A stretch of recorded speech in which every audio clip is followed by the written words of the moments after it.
Well, welcome to another edition of Politics, Prose, and Pop Culture. I'm Rashonda Tate. And I am Victoria Christopher Murray. And Rashonda, we have been doing this for a long time, haven't we? A very long time. But what we haven't been, because we are so busy, is consistent. But that's changing. Changing because we are back with Politics, Prose, Pop Culture. And we are going to be back all the time. And we're not going to just do it video, are we? We aren't. We're also doing a podcast. So I'm so excited about that. So you are invited to step into our world every week where we will be talking about politics, which we both love, prose, and pop culture. We got a little few things we'll be throwing in as well. Yeah, but girl, let's get started on this politics thing. Today, you have been out of pocket, as everybody can tell. I am not in Washington, D.C. I'm on tour in Peoria, Illinois, but it has been blowing up. Elon Musk. I got the popcorn. I've been sitting here. I know my editor, I hope she isn't watching because my edits are due today. And I have spent entirely too much time following this drama. Well, let's talk about a little bit about the drama because I'm like, girl, we have to talk about this. And you're like, I'm not so sure that this is real, right? Yeah, so when you first brought this up, because like I said, I've been detached trying to finish these edits. And people have been calling me about it. I really didn't pay much attention. But when you call me about some politics stuff, my antenna is raised. And I did. My first reaction was what so many people are saying. Oh, this is a Trump and Musk. This is part of their act to, change the conversation. Let me tell you why I knew it wasn't. Because, Rashonda, I think if anybody really knows me, the thing that's most important to me all the time is money.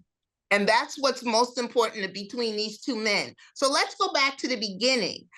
When Elon purchased the presidency, he purchased it, gave Trump money that Trump wouldn't have. And like Elon said today, they would not have won the White House nor the House without Elon and his money.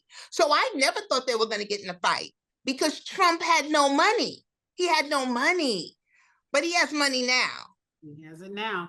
He bought the White House. He sold access, the crypto. So he may legitimately be a billionaire now. And the thing with Trump is Trump usually fights down. He's never had to fight up. And so usually that makes him easy to win. Yes, but this was different because when Elon got mad, and Elon hasn't been talking about Trump. Over the last few days, Elon has just been talking about the big, beautiful, ugly bill. And he's been talking about it because of the deficit, but I don't really believe Elon cares about the deficit. What he cares most about are those EV credits. And those EV credits were taken out of the bill. And he is pissed off because it's about money. It's about money. And so for days, Rashonda, Trump hasn't said a word. Yeah. Hasn't said a word. But today, some reporters asked him what's going on, and he opened his big mouth. Yeah, he opened his mouth, and Elon has a whole platform, just to rewind a little bit, he spent over $250 million to back Trump's 2024 presidential campaign. And then as a result of that, Trump gave Elon free rein to slash the workforce. But things just started souring recently. And when Trump said that today, said he was very disappointed, Elon took to X and responded. Now, it was bad enough for him to go and say Trump wouldn't have won without him, because that set Trump off. But some of the things that he said, that's where I break. Since then, yeah. And actually, it started, as I said yesterday, because Elon's been talking about the bill. Elon's been talking about the bill for 2 days, and Trump hasn't said a word. That's why it wasn't about egos. People are saying this is about egos. It's not. Trump hasn't said a word.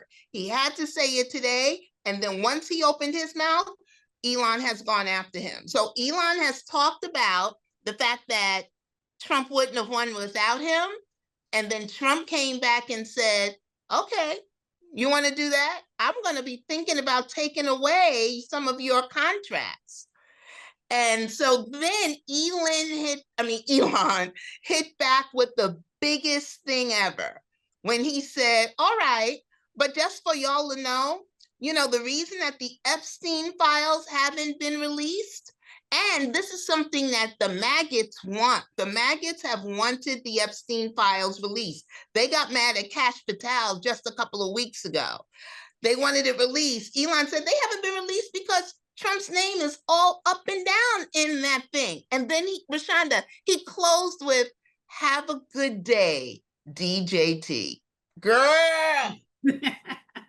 And he's also calling for Trump to be impeached. So this is about to go next level. And he has grounded SpaceX. So this isn't just some two billionaires having a spat. These are people with some money that are about to try and take each other out. This is all about money. This is one of the first times that it's not about ego. It's all about money. It started with that big bill that took away the credits from Elon. I don't know why they did that. I think Trump wasn't paying attention, but it has nothing to do with ego. This is all about money. So I guess we should tell people, stay tuned. I mean, as fiction writers, I don't know that we could have written this story, and I don't know how it's going to turn out. I know how a lot of people would like it. What do you think about that, Victoria? That's a good point. How is this going to turn out? I don't know. They're going to have to stop at some point. The thing is that people in the White House, I'm sure they're going to try to talk to Trump, but this is where his ego will come in. He's not going to allow Elon to keep talking about him and he not say something. But I don't know who's there to stop Elon from this. I don't know where this is going to end. Yeah. I don't know. A lot of people are watching. They hope Elon may have some news about that assassination attempt. And I don't think, you're seeing this a lot. Oh, he's going to talk about how he helped Donald Trump. No, he can't do that. I don't think so either. He can't talk about how he helped. He cannot incriminate himself. But we'll see. We'll see what else comes out, because I don't think Elon has a good filter. So Trump has met his match. He has met his match, and I know you're no longer on X. I stayed on for work purposes because I'm a journalist. Right now, I'm on it just to get all the dirt. I'm reading it all because I want to see how this all will play out. I knew the two egos would clash, but it's like you said, this isn't about egos right now. This isn't about ego. And it's more dangerous. Yeah. This is more dangerous. When it's about ego, it's just about, mine is bigger than yours. This is about money. This is about money for Elon, and he's going to hit you and make you pay for destroying his company. What can he do to Elon, though? What do you think he's going to do to Elon? He can't. The only thing he can do to Elon is take away the government contracts, and Elon will then try to destroy him. Yeah. All right. Well, we are here with Politics, Prose, and Pop Culture, so we will be following this saga all along the way as this all unfolds. I am tuned into the television, but we want to do more than just talk about politics. We're also talking about prose and pop culture. That's right. So let's talk a little bit about prose. There's been something that's been going on over the last I guess it was last weekend, the Black Romance Book Fest. Girl, it was all up and down my social media. I love to see it because I'm not a big romance. I say that I'm not a big romance reader, but I love Kennedy Ryan. I love exactly. Wagner. So I read some of the romance stories. But one of the things that I loved is seeing all of these readers come out of the woodwork, because they'll have you to believe that people aren't reading anymore. That's right. And not reading, Black romance. And Black romance has been huge forever. One of the things Kennedy Ryan says is, first of all, she's not the only Black romance writer, and she didn't start this thing. She doesn't like that. But she has brought a lot of attention to the genre again, because I always said that I didn't read romance, but I read her. I read Renee Flagler. I read Donna Hill. So I don't know what I'm talking about. I know. I think we just have this concept of what Black romance is, but I've been reading Beverly Jenkins and Brenda Jackson, but I don't know. I think we've just been thinking too much about it. We just love good books. We love good books, and that's a good point. And so I was really excited about seeing what was happening at the Black Romance Book Fest. I want to see more of it. And it kind of goes in line with something we did recently. You and I went on a Black bookstore tour celebration. And it was to draw attention to those bookstores that have supported us. And what I loved about this, we go on tour, you especially now with Harlem Rhapsody, and we have 200-300 people come out to see us. And the Black bookstores often don't have the capacity to have that many people in their stores. So people stop coming and stop supporting. And I think they appreciated us saying, we're coming and we want to bring as many people we can into your store, no matter what size it is, just because we want people to support. And I think they appreciated that like we appreciate them. Yes, because they put us on the map. Yes. Black bookstores are the ones who will hand sell out books. And we had on this bookstore tour, we had as many as 200 people show up and as few as 12. But the bookstore where only 12 people showed up, that bookstore owner has been hand selling Harlem Rhapsody. She probably has sold 200 by herself. So that was just our way to give back, to say thank you. There are over 150 Black bookstores out there, Rashonda. We only did 8, so we have, how many? 142 to go? A whole lot. And if people are asking, how can I support a Black bookstore? I don't have one in my area. I just can't get out much. You can support a Black bookstore by many of them. You can order books online. And so we encourage you to do that.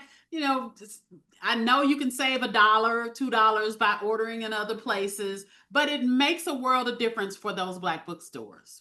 Yes, when you talk about saving $1 or $2, just think about it as an investment in your community, because we need them, because they are the ones that see us. Yeah. A lot of the other bookstores don't see us, so we need them. All right. And finally, we're going to wrap it up a little bit with some pop culture stuff. This time last year, you and I went out to see Beyonce in concert. I wish we had pictures dressed in our silver. Did we get hats? We had the silver glasses, though. Yes. We had the glasses. We were all out. And I thought that was enough for me, but I might need to go see the Cowboy Carter, not for Beyonce, but I think I'm a Blu Ivy fan. Girl, I was a Blu Ivy fan, because she, I am so proud of that 13-year-old girl. Remember how she was on there last year and people were talking about her, which I just couldn't believe people would attack a 12-year-old. Girl, she is out there dancing, holding her own with professional dancers. Yes. And she's like, and I think she's in every song, she's in everything. So I am so very proud of her. But you know what? I want us to go, not to see Blu Ivy. I want to see Rumi, girl. She comes out there. This is how she is. I love her. I love her youthful enthusiasm. And I love how when she's over it, she's over it. Yeah, because she goes from, you know what? She got a little bit of an attitude, because one day she's out there hugging her mother. The next day she out there looking like, is this all there is to life? I love it. I love it. And we are in awe of Take Your Daughter to Work Day with Beyonce. Oh my goodness. This is some serious pop culture. I absolutely love Beyonce for so many reasons. Not only is she a talented person, she's a businesswoman. It's always about money with me. She's a businesswoman, but talking about building her legacy, we don't even know if Blu Ivy or Rumi can sing yet. But we know they can dance. We know they have a stage presence. We know they can perform. And now I can't wait to see where they go from here.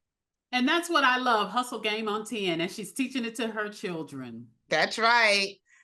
All right. Well, that is our politics, prose, and pop culture for this week. Like I said, we will be back next week. We will continue to talk about the politics, the hot topics. Looks like we're going to have a lot to be talking about with politics and prose. We got some great stuff in store because, of course, we're writers. Yes. And pop culture. That's right. All right. Well, that is it for now. We'll see you next time. Make sure you subscribe to our YouTube channel, which is Politics, Prose, Pop Culture. You can find us on there, and we are back, and we are here to stay. Right, Victoria? That's right. We are here now because we have a podcast, so we really gonna have to stay now.